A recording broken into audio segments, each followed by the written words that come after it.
வேளச்சேரியில் சாலையில் நடந்து சென்ற இளம் பெண்ணுக்கு பாலியல் தொல்லையானது நடந்திருக்கிறது. கிண்டியை சேர்ந்த வினோத் என்பவர் பைக்கில் வந்து பெண்ணுக்கு பாலியல் தொல்லை கொடுத்ததாக புகாரானது தெரிவிக்கப்பட்டிருக்கிறது. மேலும் விவரங்களோடு இணைகிறார் செய்தியாளர் சுதர்ஷன். வணக்கம் சுதர்ஷன், என்ன நடந்தது, முழு விவரங்கள்?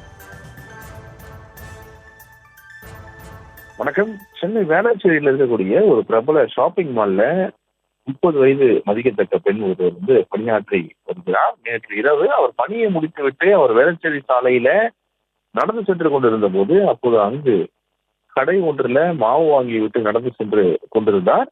அப்போதுதான் அந்த ஏரியால, அதாவது 2-3 முறை வந்து இருசக்கர வாகனத்துல வந்து சுற்றித்திருந்த ஒரு நபர், அடையாளம் தெரியாத ஒருவர் அந்த பெண்ணுக்கு பாலியல் தொல்லை கொடுத்து விட்டு அங்கிருந்து தப்பி ஓடி விடுகிறார். அதிர்ச்சி அடைந்த பெண் உடனடியாக 100 கால்ஸ் கொடுத்து வேளச்சேரி போலீசார் வந்து சம்பவ இடத்திற்கு வந்திருக்கிறார்கள். அது மட்டும் இல்லாமல் நேரடியாக சென்று வேளச்சேரி காவலத்தில் புகாரும் அளித்திருக்கிறார். கிட்டத்தட்ட 70 சிசிடிவி காட்சிகளை வந்து போலீசார் ஆய்வு செய்திருக்கிறார்கள்.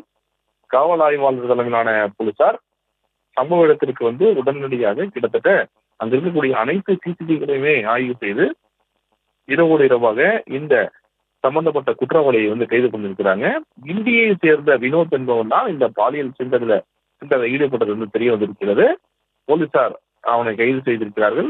விசாரணையில வினோத் வந்து ஒரு கார் ஓட்டுநர் என்பதும் மனைவி குழந்தைகள் வெளியூர் சென்றிருந்த சமயத்துல மது போதையில இது மாதிரி செயல ஈடுபட்டதாக போலீஸ் விசாரணை தெரிய வந்திருக்கு. தொடர்ந்து வேளச்சேரி போலீசார் இவனை இந்த வினோத பிரிவு விசாரணை செய்து வருகிறார்கள். இது போல வேற எங்கேயாவது இந்த சம்பவத்தில் ஈடுபட்டிருக்காரா அப்படின்னு சொல்லிட்டு தொடர்ந்து விசாரணை மேற்கொண்டு வருகிறார்கள். தொடர்ச்சியாக அது மட்டும் இல்லாமல் வினோத்துக்கு ஏற்கனவே இந்த மாதிரியான பாலியல் சிந்த வழக்கு இருக்கிறதா அப்படின்ற விசாரணை நடைபெற்று வருகிறது. வேளச்சேரி போலீசார் இது குறித்து தீவிரமாக விசாரணை மேற்கொண்டு வருகிறார்கள்.